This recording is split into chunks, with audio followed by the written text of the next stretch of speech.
am na nit ku bind benn téere boo xam ne am lu ëpp na juróomi téeméeri këyit ka jëkk a baax ci lislaam ba ka mujje baax sa histoire def na ko ci daal ne waaye ñëpp ku fi mas a jaar am na kuy ñëw koo xam ne xaw ma fu muy génne xaw ma ku mu doon waaye ñoom ñëpp ci biir kooku lañ ne dinaa leen wax téere bi de mu ngi tudd Lawaaxi il Axyaar bu imam Shahraani sëriñ Musaa Ka sax misaal nañu ko ni imam Shahraani Kamal téereem ba bàmbalay misaal giñ na ne mooy Abu Rijaal xut buy woon ci xarnu bi gis nga kooku dund sëñ Tuubaa la ca gën a ñiiw suñ borom won na ko te fekkewul sëriñ bi mu bind lépp fi ne li ko tàmbalee bi sëñ bi feeñi ba bi mu demee ci géej gi ba bi mu dellusee bi mu demee gànnaar bi mu dem Jolof lu fi sëñ Tuubaa def bindoon na ko te boobu ñëwagul sëñ bi ñëwagul xam nga loolu wér de waaw moo tax sëñ Bàmba sëñ Musaa Ka ne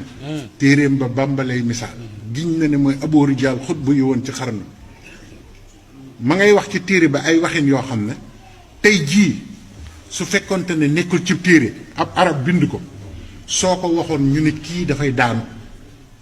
te nee na moom wan nañ ko leerug sëriñ bi wan ko mooy kat mu ne am na ñu koy topp déglu leen bu baax li ma leen di wax nee na sëriñ boobu bu ñëwee am na ñu koy topp leeram day faat ñoo ñëpp te ñu ngi dund dégg ngeen waxin woowu nee na ñi ëpp ciw nitam ñi am ngërëmam da nga leen di gis ñuy dox ni faatu nañ bu yàgg te ñu ngi dund moom moo ko wax loolu ku ko xamul am na lu murit di def doo xam lu tax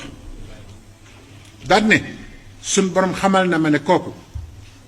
innakum lan taraw na rabbakum xataa tamuutu ja yonent bi waxoon te dégguñu ko jëmm joojoo koy misaal yonent bi dafa ne woon du ngeen gis seen borom fekk faatuwul leen nee na ñëpp di xaar bés pénc ndekete am na ñuy gis seen borom fii faatu maxanaa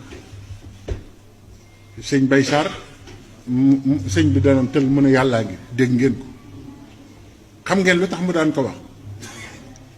dafa faatu maxanaa jëmmam nekkatul sëñ bi noonu la daan def dala daan fekk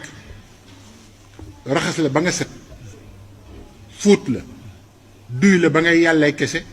mu taggale la ak lépp luy caaxaan ak lu ban nga nekk ci biir nit ñi